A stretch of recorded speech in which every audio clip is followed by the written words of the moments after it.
So I have multiple disabilities, and some of those disabilities are trauma-based and come from childhood abuse. CPTSD and DID, in my case, I got from 22 years of abuse starting in very early childhood. Um, I'm debating sharing some dark art the system did last night because we couldn't sleep and there was something we needed to draw in order to then get to sleep, but what we drew and wrote, I want to share it, but it's darker than what I've been sharing on TikTok. I still might share it here. I probably will put it on Instagram, but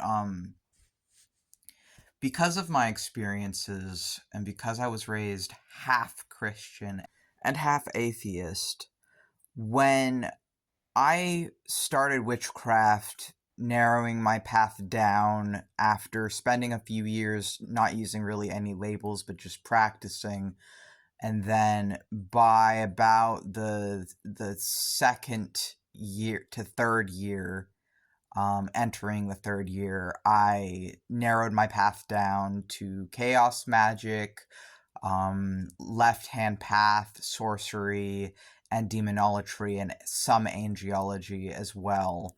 Um, and I believed in hell when I became a theistic Satanist. I believed in it with every fiber of my being, with every atom of my body, because I'd already been living in hell my entire life when I became a theistic Satanist. It was all I had ever known. Infinite torture and abuse was all I had ever known as a DID system, as someone with CPTSD. Um, and it's only really been very, very recently that I'm starting to not believe in hell again. The same way that when I was an atheist, I didn't believe in hell. Um, and it's because my PTSD, through my shadow work, through my demonolatry, through my philosophy, witchcraft, and introspection, my PTSD has become manageable. It's become more bearable, more livable. I'm not constantly exposed to triggers and I'm able to mitigate the triggers. And as a result of this, I'm finding that I still absolutely believe in demons and angels, or as I prefer to see them, the old gods of nature, constellations, stars, planets, and consciousness and concepts. Um, the things that exist beyond us and within us and through our minds as humans, but also within nature. But I've never believed in God. I still don't. Um, and I'm starting to let go of my belief in hell because I don't live there anymore, and I'm not being tortured anymore, and I'm able to handle the hardships that have come my way better than I've ever been able to handle them before. I still live with DID, I still live with CPTSD. My ex broke up with me November. I almost died in December of a bad kidney infection. I could feel the presence of my primary god, Samael, with me when I was sick in the hospital. They were really concerned for me. And it wasn't just me who felt them either. My friends saw them, like either whistling or humming behind them as they walked up to the hospital.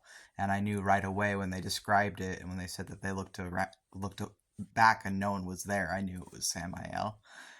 Um, I believe in a lot of things, but I'm starting to let go of my fear of hell because, well, it's I wasn't afraid of it even really because it was my normal, but I'm letting it go.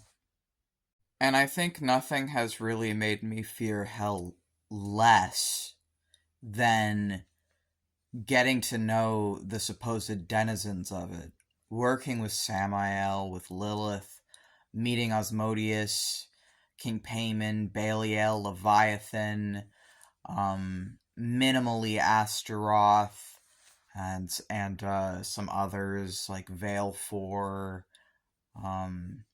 few others, but the names don't come to mind. Oh, Alamar. Although I didn't actually technically meet him, I met one of his Jinn warriors. But meeting these different people, nothing has made me fear hell less. I don't know if I believe that they come from hell or if they just come from consciousness itself, but all of them have taught me. And the things that I've learned from my demonolatry and angelology as well, because some of these things are called so-called fallen angels, but I don't really agree with the term fallen angel because I think it's a fundamental misinterpretation or misunderstanding. But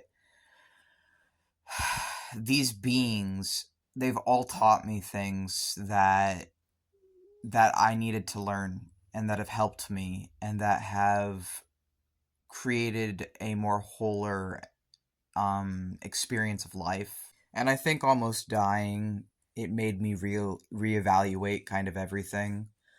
It made me reevaluate all the things I'd been like worrying about and stressing over and everything else. Almost dying made me realize that I actually don't want to die.